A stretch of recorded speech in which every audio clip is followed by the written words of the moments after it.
This is the Player 4 Podcast. Join us each week as we talk about video games, entertainment, and pop culture, and bring in guests from the Rooster Teeth community.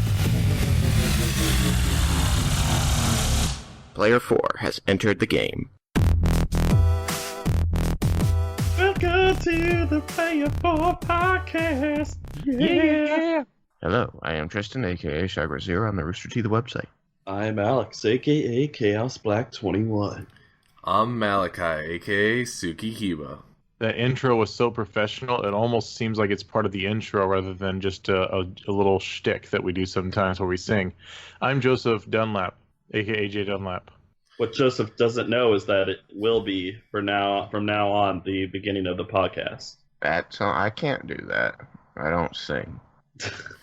You do sing. You sing in Japanese. Yeah. Yeah, sing it in Japanese for Well, us. if I try to do that, I'll just be told, hey, don't do that, we don't know what you're saying, and it will go completely unappreciated and then left out of the episode. I don't know what you're saying. Who has ever said that? I'll leave it in. I promise. Tristan is a singer. Every time I play with Tristan, he always ends up singing. Tristan. Okay, so Give me characters I want to play, and then I have a good time. topics today. There are topics. I wrote them Yeah, down. we're doing a Malacast What? today. No, Tristan, Malacast. yes, we're doing a Malacast. And Tristan, you are running on so little sleep. I'm not letting you introduce the topics because you're going to fall asleep saying them. That is not true, and to prove you wrong, I will now introduce the topics. We have Valerian and the City of 1,000 Planets, because Malachi says he saw the film and wants to talk about it. Malachi went to a pig roast, where they roasted a pig, I assume. Malachi is going to be LARPing. He wants to talk about it. Then, because we were looking for more topics, Alex fought some dragons, wanted to talk about it. And Joseph wanted to touch upon the newest addition to Rooster Teeth, Sugar Pine 7. Oh, also there was a Weiss trailer that he wanted to talk about. Well, we could start off with the Weiss trailer because you guys are all hyped for all this RWBY stuff, right? And our friend Rick Guerrero, tweeted that the Weiss trailer for RWBY Volume 5 reached 1 million views, and that's really exciting, and it's mostly because he's awesome. I bet if you add up all the views for our videos, I've got at least 5 by now. That's probably true. It was a good trailer. I enjoyed it. I as well. It was a good look into the past of Weiss, kind of before she started her journey, before she went to Beacon. Yes. I did a double take when I first watched it, because I knew in my mind something was off for like the first 30 seconds, and then I went, oh, I know what's going on. It's because she's wearing the outfit from before they changed animation engines. Yes, and if you look closely, you'll see that she doesn't have her scar at that point either. It slipped by me. Yeah. Yeah, it was really cool. They really showed off kind of how they've improved their animation again this season. And supposedly we're looking forward to 2 more teaser trailers before the actual premiere on October 14th. There's not going to be one for RWBY. I guess they decided since last season had just RWBY, they would focus the teasers on the other 3 girls. Oh, I guess that's fair, because last season had the big monkey fight. Yeah, like, originally, when this came out and I saw it, since I hadn't gone to the panel, I didn't hear anything about other teasers, so I was like, one of my coworkers who also watches RWBY is like, so are they going to do one trailer for one girl for the next few seasons? Like, so the next season would be Blake, and the season after that would be Yang? I was like, that kind of makes sense that they only had RWBY last year, but then someone else told me who went to the panel, they're like, yeah, they said that they'd have 3 teasers. I see. Yes, being a Guardian, didn't get a chance to go to that panel. Yeah.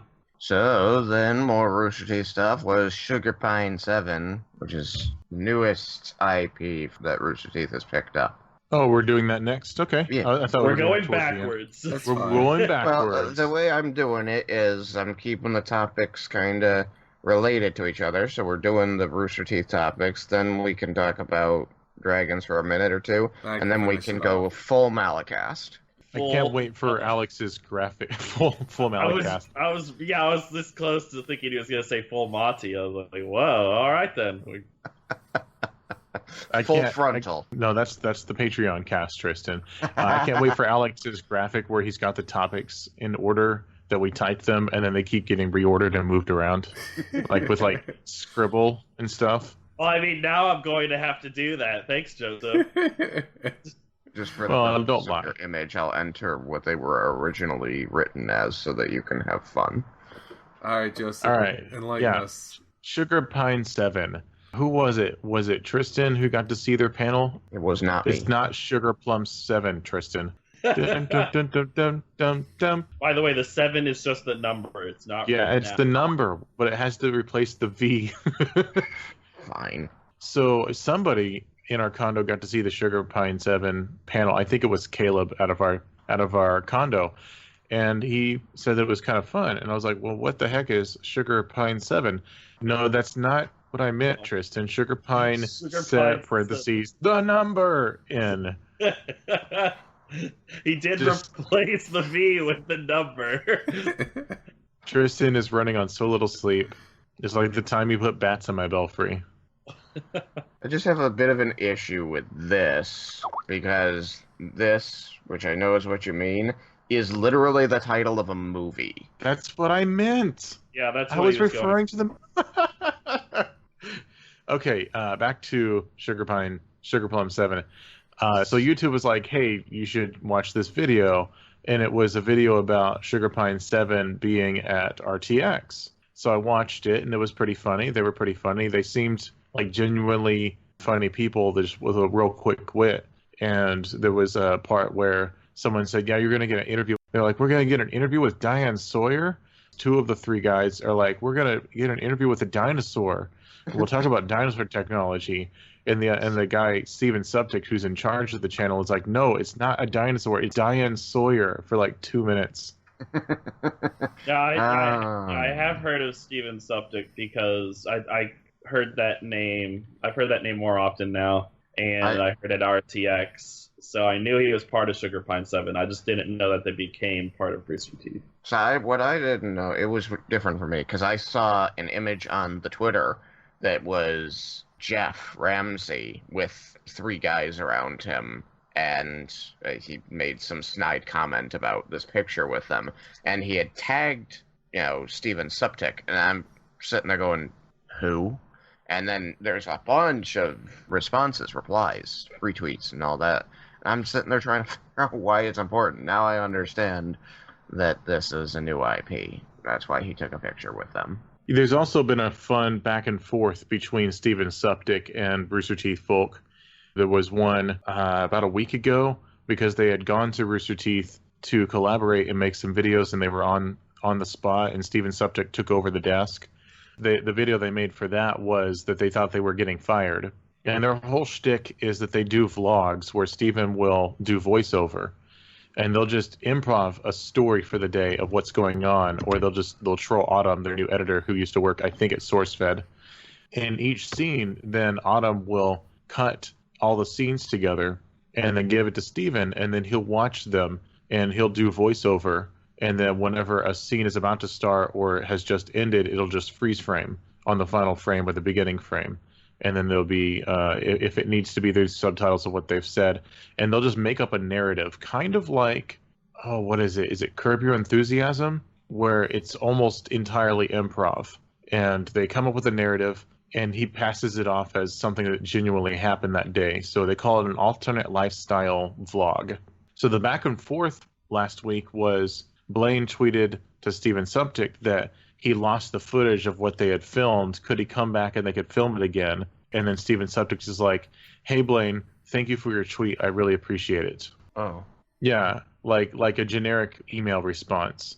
And then this week, he called out Greg for his whole hold me up in the crowd thing that he did at the panel at RTX.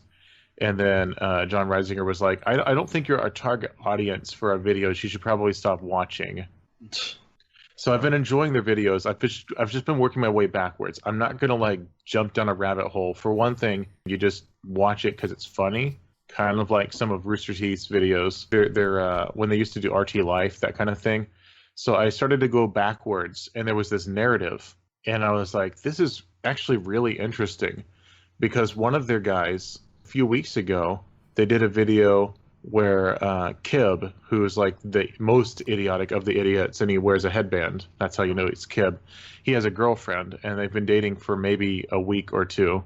They're playing putt-putt golf. And so this guy, he's like the weirdo virgin that everyone's sort of creeped out by, but they still kind of like him. And he's the third wheel on this putt-putt date. And the girlfriend's the only one who's nice to him. So then last week, they had this scene where he's trying to better himself. And so Steven's helping him like jog from his house by sitting in a van and filming it. And through the course of this improvised scene, he blurts out that he's bettering himself because he likes a girl.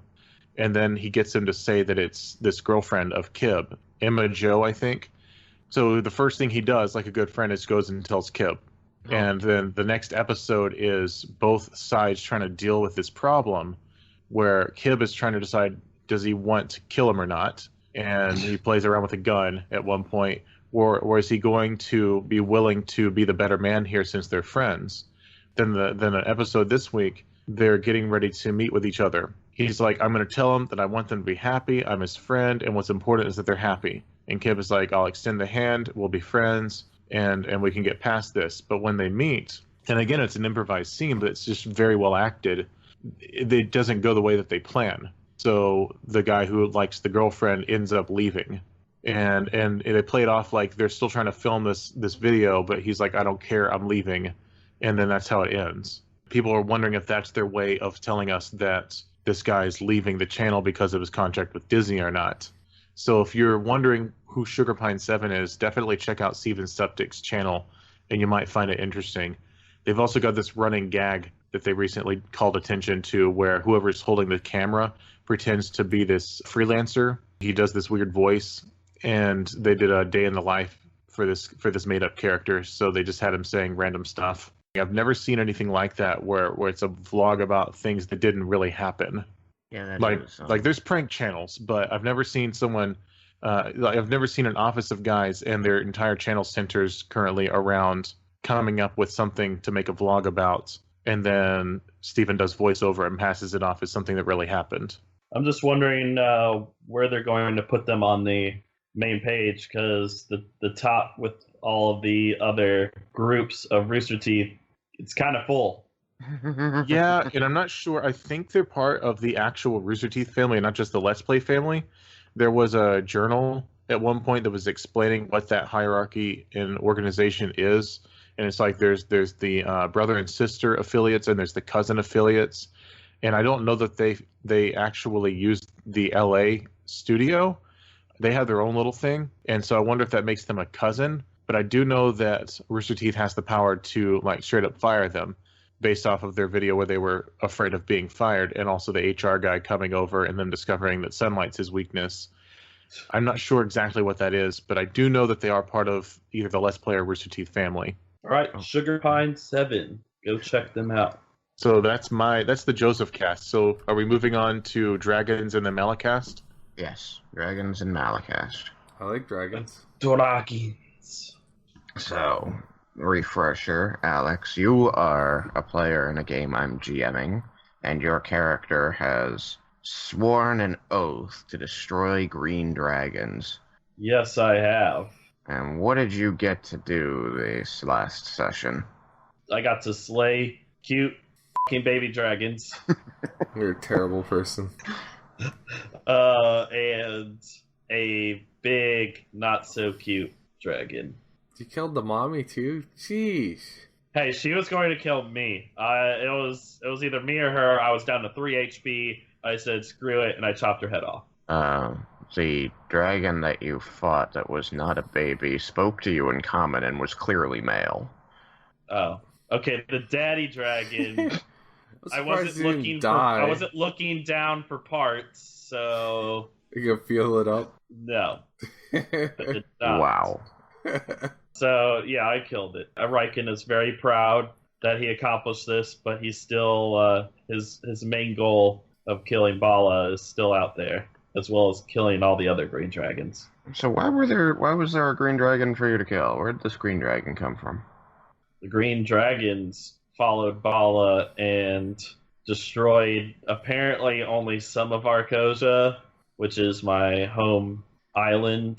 The Dragonborn live there, and my character's a Dragonborn. Apparently, there's still people alive on the coast. We're trying to figure out what exactly happened and assess the situation while trying to get out of the island and bring evidence of the green dragons to other nations so that they stop warring and help us defeat the green dragons in Vala. Yeah, that sounds like having a whole army of green dragons would be a pretty bad day. Yeah, there were a lot of eggs that we found, some of them unhatched, so we knew more were going to be coming. I see. So how did it go? Tell me, how did it go? All of us almost died. And why did all of us almost die? Because we're facing dragons and we're only level 6s. I think there was a slightly different way of looking at the situation. Well, we all split up, and Tristan had apparently set up different places to have encounters, and we triggered all the encounters at once. And so it was just a huge cluster of us screaming and fighting. And dragons screaming, and us screaming, and dragons screaming, and then dying. Yeah, 2 people went down at one point. Both of them the newer people that just joined us like a session ago. And don't forget the amazing moment where one of the new people laid down an AoE spell and took out one of the older members of the party. Yeah, I guess actually 3 people went down during the fight. I wasn't one of them because Viking's awesome. Somehow we were able to stabilize them or revive them and finish off the dragons.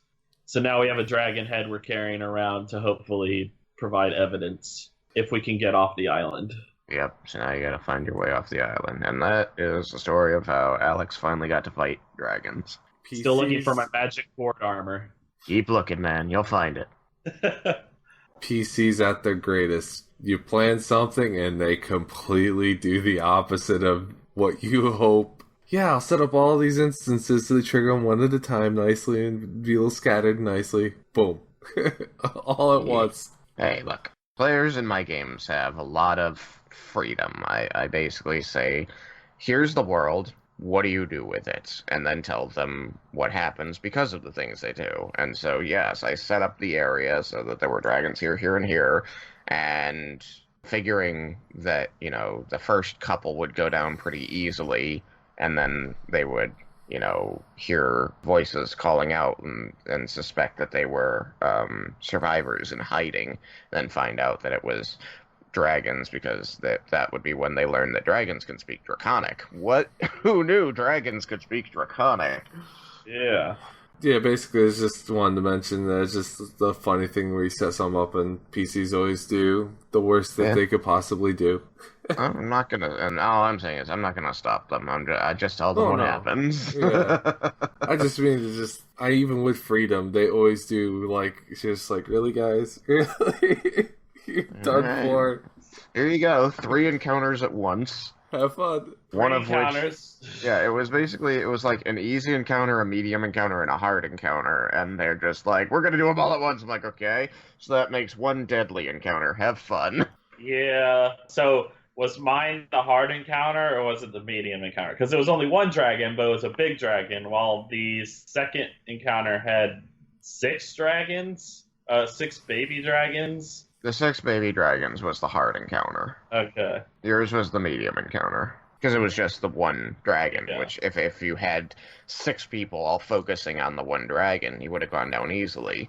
But interestingly, and I'm just going to diverge for a moment here, interestingly, because only 2 people went over and triggered the hard encounter, it technically made it an easier encounter, because most of the difficulty in that encounter was that all of the baby dragons have a breath weapon that hits an area, so that when there's 6 baby dragons, they can be doing a minimum of 60 damage per turn that they use their breath weapon, because they do a minimum of 10 damage to each party member because they can hit an AoE. But because only 2 people went in there, even though all of them popped their breath weapon, they only dealt 10 damage each because they only hit one person because of the way you engage them. It also did help that I think 2 of the baby dragons almost died instantly, so they only had to deal with 4 at that point. They only had to deal with 4 because of the trap. But that was also a double-edged sword, because when the trap went off, it killed 2 of the baby dragons, but it also killed one of the player characters. So, there's that. This was a bad way to go in a battle of attrition. So I have an encounter coming up in 3 weeks. Malacast time. Tell us about LARPing. Well, I think I've talked about this before on the podcast, but it's 3 weeks away finally, and I get to go camping and get to play D&D with costumes. In real life? A maze that we build and everything. Now, what is LARP? LARP is live action role playing. Good. That's just for the people who might not have known what LARP is. So you put on costumes, get in garb, get into character, and then hit each other with softened weapons. Not usually hit each other with softened weapons. The combat's pretty much like you discussed in D&D. Everyone carries a box of dice around, and we basically announce our attacks more than actually swing. We do make some encounters to where we actually do, we did do actual fighting. That we wear a lot of protective gear because we don't want to get anyone getting hurt. And we also one time built a full-size dragon and actually had people shoot arrows at it with a balloon in the center, and if you popped the balloon, you killed it. So I see. Yeah, there's a lot of fun things that we set up and do. We make giant... a lot of the people I play with are puppeteers, people that work in theater, so it gets hilarious and ridiculous because of what we do with our characters. It's a lot of fun. Most of the time I play as an NPC. I go around and just fill whatever the DM needs. And usually we have 2 DMs running because it's too much for one person. But it's a whole weekend. We go camping the whole time. Actually, I don't even actually remember where it is. I know how to get there. I don't know where it is. I mean, the important thing is that you know how to get there. Otherwise, you might have to check that out and make sure that you remember. Oh, no, I know exactly where I'm going driving-wise. I just don't remember, where... I don't know if it pushes PA. It might still be in New York, but I believe it might be just over the border into Pennsylvania. That's my LARPing convention's coming up. I'm super excited to do that in 3 weeks. And you'll probably hear about it after in the podcast after the LARP. And just to add to the Malacast, I, this past weekend, went to a pig roast. It's actually my first time actually helping cooking the pig. So. Oh, good. So there was actual cooking a pig. I was worried this was a misnomer. Well, I was actually the one participating in helping prepare for the meal. The person that was hosting it invited the neighborhood and a bunch of friends just to get people, just socialize, get people talking with each other, just be friendly. I had to get up at 4 o'clock in the morning. Well, before that, my dad usually eats clams in the morning for breakfast when we do the pig. And we went to Wegmans and they were sold out the day before. I had to drive all the way to Ithaca to get clams. Fresh. That's that's not fun. So, but it was nice. My dad had a lot of fun and was glad to have the clams. I saved the day. Super Mal. Yeah, so I woke up at 4 o'clock. We prepped the pig, prepped the spit, or we were the new spit. It's like this special customized thing he made that's a full stainless steel enclosure with a grate in the middle that we strap the pig to for when we flip it. We cooked it for 6 hours using charcoal. 6 hours. On one side. And those whole 6 hours, I was drinking the whole entire time. Uh-oh, Mal got drunk. It was more just socializing and drinking, so it really wasn't like people egging you on, don't drink more, drink more. It was just us just enjoying being in the morning, having a couple beers. Dad was eating clams. I don't like clams, so I had sausage. Just enjoying and talking about cooking and just everyday stuff. There's a really cool way we do it too. Is you prep the coals ahead of time. We had like a bin that you light the charcoal, let it sit, and once the charcoal's ready, we keep adding more in based on you want to cook evenly. So we have 4 thermometers in the thickest part of the pig, 2 in its butt, 2 in its up near its shoulder area, and we periodically check it, see where it's cooler, and then add a little coal where it's cooler. And you just keep repeating the process. You try to raise the temp to where we need it. I think we got it up to, had to get up to 400. So it slowly built up to 400 degrees, periodically adding the coal, making sure it cooked evenly. And then after 6 hours, we flipped it, added the marinade that we had. It was apple vinegar base with peppers, salt, butter, lemons, and barbecue sauce. You fill the cavity and rub it down real quick and then let it cook for 2 more hours, and it's absolutely delicious. So if I would have been there, would you have left part of it to be just dry rub for me? Oh, there's some parts that really didn't get heavy. They would dry rub the butt for you. Wow. Oh, yes, my favorite part. So it was very delicious, really good. It's a lot of fun. Bit costly, but with a big group event, it's totally worth it. So yeah, that was my pig roast this past weekend. So, tell me about Valerian to Underworlds. So, funny thing with that, I got to the theater. Uh-oh. It wasn't at my favorite theater. It was at Crystal Cinemas, which I really don't like that theater. I couldn't go. Oh. Wait, isn't Crystal the one that has like $3 matinees, though? No. So there's already one thing wrong. Keep going. So, my biggest thing with them is, I don't know if it got any better. I didn't really notice it this time, thankfully. But their runner lights are blue LEDs, and they project on the screen. So anything that's black is actually black-blue, which was really annoying. Uh-oh. Number 2.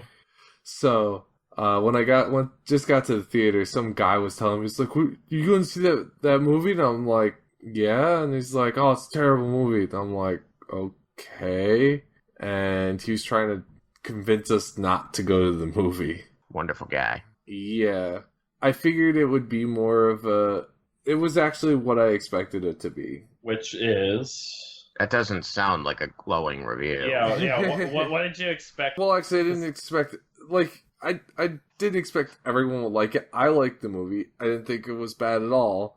That was my thought. I can tell you what I've heard of it, because I haven't seen it, but I can tell you what I've heard. Okay. Well, for me, I enjoyed it. Trying to not spoil anything, but to me, it had the feel of the message that was in The Fifth Element. At least it had a very similar, yeah.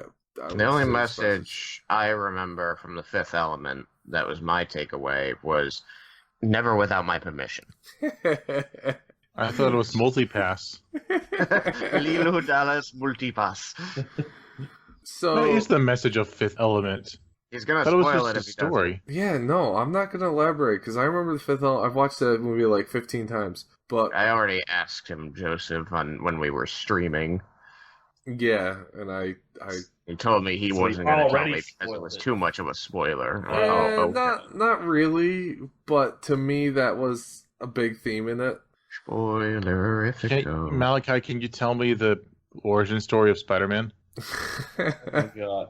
I would also like to know the origin story of Spider-Man. So there's this giant spider with humongous fangs, and it bit some rear end of some kid, and then he was able to climb walls and swing and be all happy and fight crime and make jokes. That actually is the origin story. Thanks for embracing the tangent, guys. Well, I wanted to bring that up because I'm actually going to see Spider-Man Homecoming tomorrow. And it doesn't include an origin story, so he's worried he forgot. Yeah, I just need to get brushed up on it, so thanks for that refresher. Good. Yeah, awesome. So that means that the only person who won't have seen Spider-Man Homecoming is Tristan. Yeah, wait. Yeah, that's true. But I did finally see Rogue One, because it's on Netflix now. So I'm caught up on at least one movie that I should have seen by now. My sisters are both visiting with their daughters, and I'm going to see if I can organize a Rogue One party with my projector. You should be able to. It's on the Netflix. Do the thing. That's the plan. Do the thing in the place with the people. Okay, back to Valerian. Oh, there's more? Valerian, sorry. So I was gonna say that the beginning with the development of just to set the setting of the movie, I felt that it was also there was a lot of stuff they sped through. Of course, you have to because if you're only gonna make one movie of something, you can't elaborate on certain things. So, you can. You're just going to have a really long movie. Exactly. The beginning felt very rushed, but it was setting up the setting, what was going on. It gave you a bit of background. There was a lot to be desired in information-wise, but there were a lot of cool concepts. One that I'd like to discuss with Tristan, if you do watch it, Tristan, pretty cool place. There's a place that the two main characters go that I thought was really nifty how it was done, and also very funny. I mean, it looks to me like a big appeal in the movie is how they represent, each of the different worlds within the city. That actually, I can say, it's not really a spoiler or anything, but that really wasn't, like, a huge thing. Like, they just, like, they went through all of them, but, like, it wasn't visiting every single one. Well, no, I don't mean visiting. I just mean looking at the sci-fi representation of different cultures and aliens and worlds all, put together in a single film. I'm not talking about, all right, kids, let's get on the bus and take a tour around the city of 1,000 worlds. We're going to every one of the 1,000 worlds, guys, so strap in. I was also kind of interested in how they traveled between some of them, because they didn't really give a lot for that. I mean, come on, I saw Zootopia. Zootopia had a bunch of different worlds. So what did you think of the characters? That's not very reassuring. I know, but I'm terrible at describing things. I'm terrible at regurgitating anything. So here's. I want to say maybe very straightforward. Maybe. I was going to tell you what I've heard. Yeah, go for it. There's been quite a few. There's been a few places I've heard. One from an actual critic that I saw on TV, as well as people on Twitter that don't have the job of critics. They all say that the movie is visually stunning. However, the characters leave a lot to be desired, especially the main male character. I believe someone said that his acting was basically as good as a wet fart. Those can feel pretty good. Wow. And that the romantic, like the quote unquote romantic scenes that are supposed to be like kind of have some feeling of romance to them were like almost forced. Crowbar in that romance. Crowbar it in harder. Sorry, shoehorn. Is that the more popular way of saying it? I always use crowbar. If they forced because of the personalities they were trying to pull off with the characters, though. It might have been. I don't know. Because in the beginning, you understand that he's a big playboy. Well, I mean, not to sound bad, but just the way he looks like a douchebag. So I relate to this man on a spiritual level. He looks like a douchebag. He looks like a douchebag. I'm just gonna put that out there. Wow. So all in all, interesting concepts in the movie. A lot of fun stuff to watch and take in. I honestly didn't think it was ungodly awful. Another glowing. Well, no, ungodly awful. I told you this movie. It was not ungodly awful. How many because everyone's for me. Well, see, because when I give my thing is like I don't have a lot of facts to be like, yes, this is why this is a good movie. It's my opinion on it, and that's how I present it. Is just my opinion. I liked it. I enjoyed the movie. I'd watch it again. Okay, but I mean, yeah, and would watch again.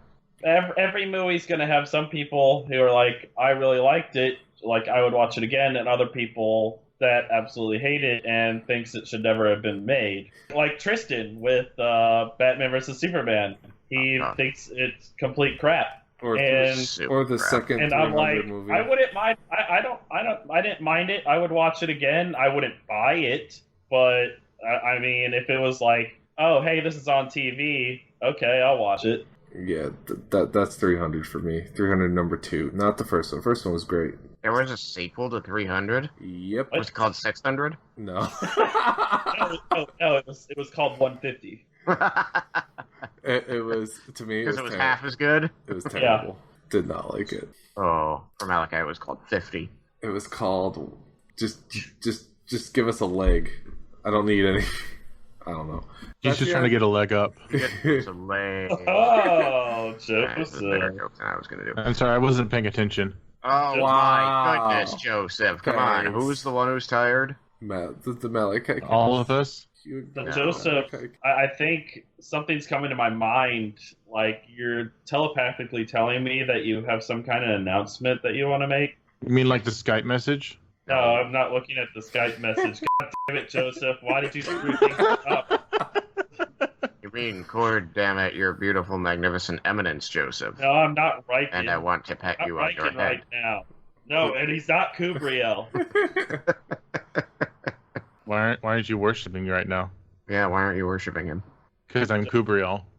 I don't worship Kubriel either. Well, that's a problem. Yeah, can Kubriel worship thinks you Lord. should. and Riken gets pissed off at Kubriel because she doesn't do what he wants her to do. It's a cat. Yeah, but you don't do what she wants you to do either. I end up doing what she wants me to do, and then Oh, she still doesn't yeah. do. My cat has been so ornery this week. I don't know why. Yeah, she doesn't let you go to D&D. No, she's oh my gosh. She was gonna say she's it. been a problem. She started to knock my Legos over this week.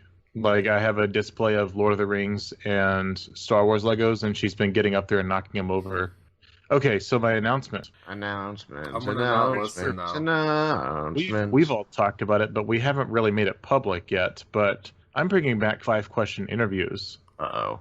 You are. I mean, you mean you're leaving yay. us for 5-question interviews? No, I'm bringing it back on the channel as a series, a video audio series. So it's basically like 5-question interviews is basically our version of Rooster Teeth bringing Sugar Pine 7 on. I mean, What? I I broke Joseph. What? No. So Yeah, 5-question interviews. is now a subsidiary of Playable. Oh, I get it. Yeah, I guess so. So 5-question is our interviews. newest IP. It predates Playerful Podcast. It's something I was doing following that RTX, and it ran for about 6 months, and then I retired it for the podcast. Well, I'm bringing it back because we're making a push to have a guest every month, preferably on the live stream, but they always have the choice to be on a shorter edited episode. And I already have 2 guests I'm talking to, and when I say 2, I mean a guest and then a group of guests for 5-question interviews. And then out of that group of guests, which are the creators of a popular web series, one of them will stick around for the episode of the podcast immediately following. So it's all in the same evening that we record, and then we stagger the video release. And that way we can intersperse those Friday releases with P4 Craft every other week. Sounds like a logistical nightmare. I mean, fun. It sounds like fun. No, it's as I've said when we did discuss it, a lot of the work is done behind the scenes. I can do it from my office. I have a questionnaire set up, and all I have to do is just send a link to a potential guest, and that work is done. Cool. And then I prepare my questions at the last minute. I mean, I spend some quality time preparing questions. Okay, so the Tristan method of GMing. It Yes, sounds like a low Joseph Okay, goal. if you screwed that up, I'm not going to let you finish it. I know. I screwed it It's up. like last week, Malachi trying to say that past Malachi is future Joseph's problem. He goes, oh. That was one of my favorite parts. I was like, oh yeah, I can't wait to do this. I'm going to tease that the guest that is going to be on first for 5-question interviews revival is a frequent guest of the podcast, Oh, suspense. somebody very close to us. And then the same evening, we will have this person on the podcast. It's Alex. No, he's not close to us. So yeah, the interview will be hopefully next Friday if we get all the details ironed out. Well, this coming Friday. And the live stream will be on this Wednesday, hopefully. And then next week, you can look forward to listening to the actual live stream on YouTube if you missed it. Also, Alex, just as a sidebar before we call it a night, my daughter has been walking around the house all day saying so many creatures. So many creatures.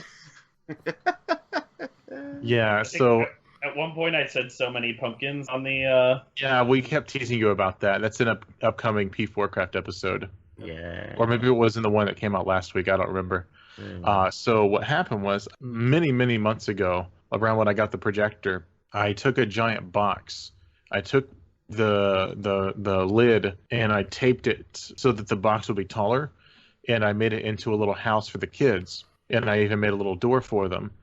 And I pulled it out because it stays in Michael's room against the wall. I pulled it out and put it in the living room and sat in there with Sarah and the cat. And she opened the door and looked outside and said, "There's creatures out there. So many creatures." You're influencing proud. children already. I'm very proud. I'm scared. See, I always thought that I would be the bad influence uncle, but Alex is stealing my thunder and my rightness already. Can that be your superhero name? Bad Influence Uncle? Yes. Bad influence uncle. BIU. We think alike. All right. I think that's it for tonight. Right? Right? Right? Good night, everybody. Yeah, I think Good we night. woke Tristan up. We woke him. Hashtag He's goodbye. woke. Tristan I'm woke. I'm woked. That's Just a like reference Jesus. to the Patreon cast that's coming out soon. Yeah. Woo! Yeah, Good night, Malachi. I heard Tristan say it, so we're good once Malachi says goodbye. What's goodbye? I only say hello. Goodbye, everyone. Goodbye. I say hello. Hello, hello. I don't know why you say goodbye. I say hello. You know, going into this episode, I was very worried, but I think we pulled it off. I think we we actually did a decent job of round tabling everything. It's not like I'm going to be tired during the podcast, but now I can go back to being tired. Come over and have some coffee. No, I don't like coffee. I know. Wink, wink. I don't like God. coffee. Thanks to the following patrons for making this video possible. Support us at patreon.com/player4podcast.